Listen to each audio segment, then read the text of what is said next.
safer choices in mid. Yeah. The next best thing would probably be a Lilia if you're thinking safety. Yeah. I think Onic aren't thinking about safe. I think they're thinking about dominating. Yeah, if you want domination, of course, you still have the option of Sans to suddenly show up with the Kadita, get that Petrify up, hardcore pick-off combo with that Cho, and instantly, if you delete the Dory, delete someone. But they don't want to. They want to go. They don't want to go for that. It's fine. Safe. Safety's good. Safety's good. Lilia's great. And as expected, the Brody smells really good right now. It's looking really good. If Entity7 pick up a Claude, Moskov, or carry, I think it's an insta-Brody, right? Yep. XP, they need something. They need something to deal with this. Now, what is it? Paquito against the Uranus. All right. Pretty much, Unless this is gold, and then they like pick another guy. surprise EXP, yeah. I mean, after all of this, the Esmeralda's still open. But then it's really just the Uranus, you dead lane that. Unless Akashi is feeling something else. I mean, I wouldn't even want to consider, maybe if you really want to reach the Brody, you go crazy with it. You put the Paquito in gold and you pick up something like a Bene, at least you have some form of dive and access. But oh, wait, no, yeah, it's Brodyable. Brody. Now's the time. Brody. Yeah. If it's not Brody, safe choice would be Moskov, but after seeing the Granger, Kelra ain't about that safe game, bro. Yeah, we thought Granger has pretty much just bowed out of the meta. He pops up here and there, not always the best results, but he made it work last time. Pretty sure Brody, he'll be able to make it work as well. But Entity7, they said they wanted to be aggressive. You know, aggro looks good for them. They have a lot of dive. That's true. Now, hear me out. Beatrix with a Cho. Yes. Pull up that skin, Kelra. We know it's in you, bro. Yeah. And speaking of, Naisu did bring up, it's the KK combo, just a bit different. I feel like in the drafts as well, it's very much like that M6 Onic Philippines composition. The Brody gets locked in. We read that out quite early. And this was actually a pick that got them one of their only games. Their only game actually in the Grand Finals against Vitality. Oh yeah, they picked that up quite early on in the series. And now here it shows up in MSC. There is precedence for it. Super Marco and Team Falcons PH picked it up. Entity7 seems like they weren't ready for the Brody pick, or were they? Maybe this very high aggro, high damage, all dive, potentially fast tempo lineup that the South Americans, the players from Latin America are known for, will be able to force a Game 3 for this series. We're gonna bow out for now as we head into game number 2, tossing it back on over to Guidon Bush. Sorry, that's Gideon and Naisu. Thanks. The enemy reaches the back. Reptar, it's a great day to be here for Series 3, but also this for Onic as they're looking for the opportunities, but it's about that snowball. And they have to play through strong side, which they start at level 1. They want to build the snowball right now. Ouch. Okay, Revitalize is burnt. I think they're happy with that, but that's going to be tough for E7 because this is always what we see. Early game pressure in the mid lane, trading out some battle spells. And so you don't have that Revitalize. It's nothing too crazy, but obviously it's going to kind of change your game plan here. Let's take a quick look at the emblems for now. Yep, so far the emblems is going to be Master Assassin, no exit. Oh, shit. Hold on, shit. You don't get a chance. You got, it's one of those moments where it's just like, yeah, you already, the level 1 got messed up. Yeah. So you probably shouldn't be the one opening up the bush as well, or maybe using the Fork Lightning as a means to open, but the same can be said about Agwin, right? You just gonna have to just open up the map somehow. Yep. Look at the control, the tempo already. Oh, the sidestep from T-Boy. Oh, look at the pressure actually, hide on Bush. Again, nowhere to go. Double for Keyboy 3-0. On this Cho. That's a roam Cho, by the way. By the way, Kyrie is already level 4, like nearly before the minute even started. Like this is a ridiculous start for Onic developing a 1.6k lead less than 2 minutes into this game. And what sucks about it is that Hydro Bush has no camps to actually take. And then he goes up to the EXP. Guess what? No crab there. I gotta go invade. And Keyboy, he's sniffing it out.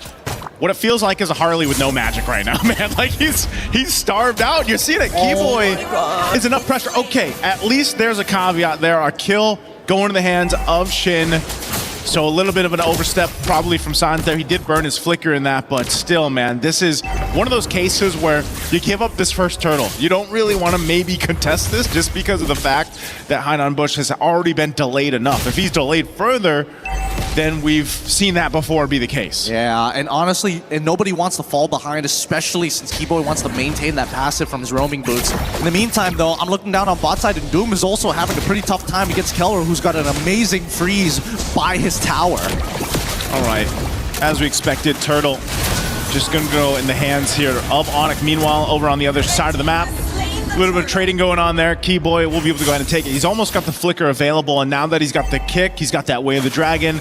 He's going to continue to be a nuisance there in the jungle.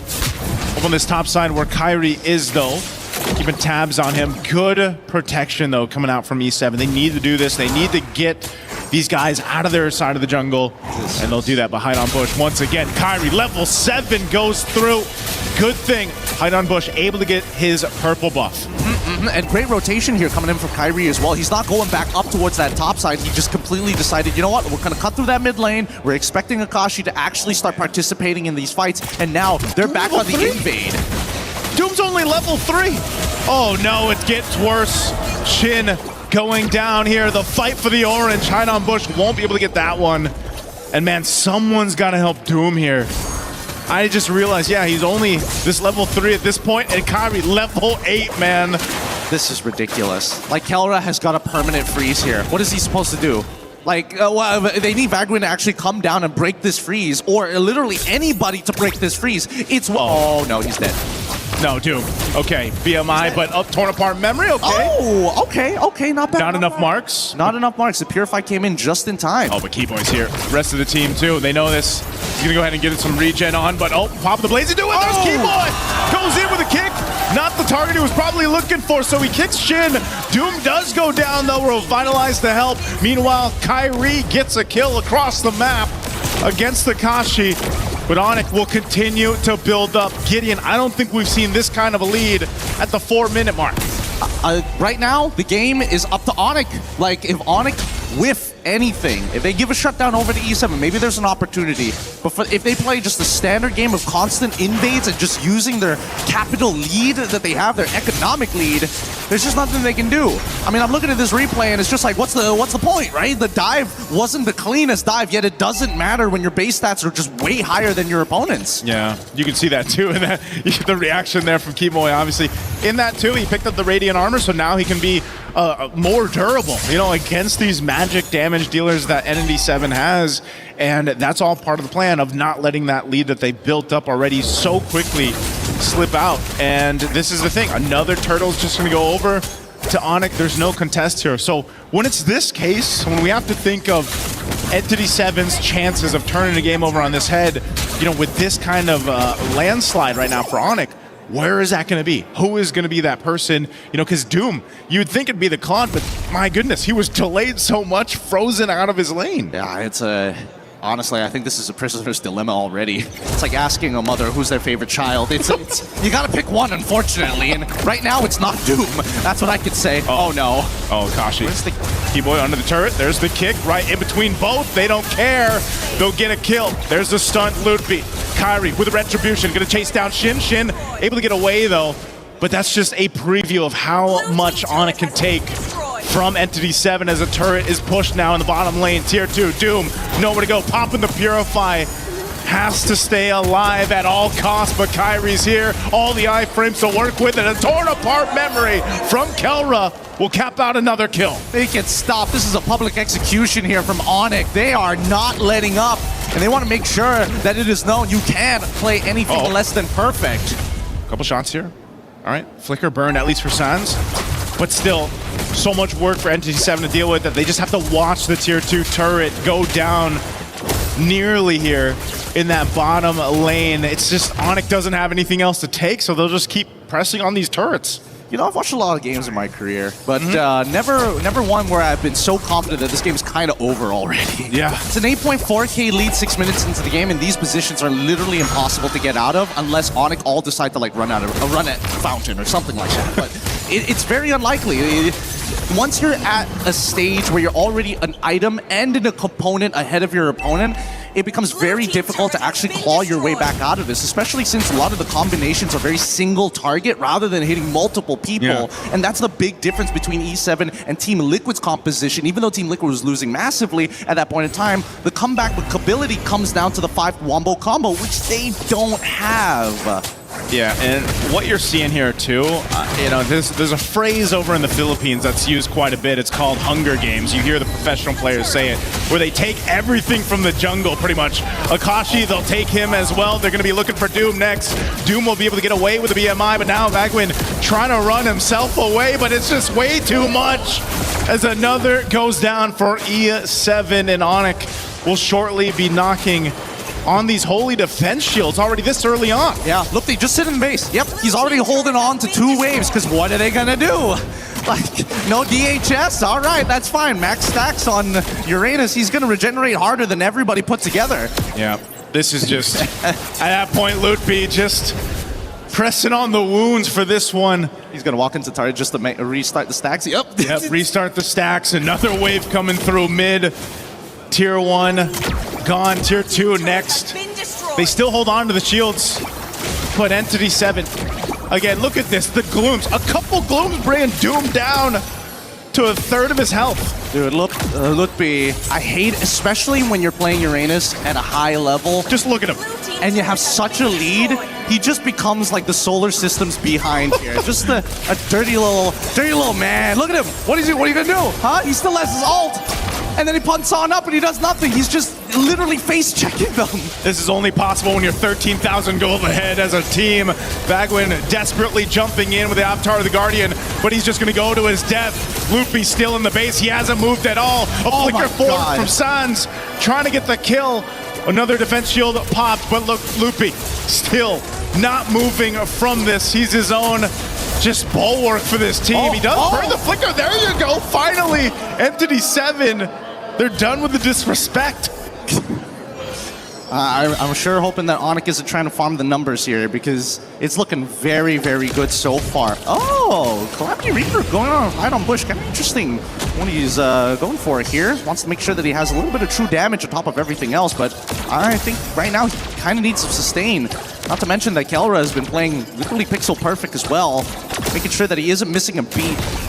Catching up and cleaning out the majority of these kills, but now that we're coming into the 9th minute of the game, Onic, this is it, right? No holy shielding on every single side of Entity7's base. They're going to be able to get this.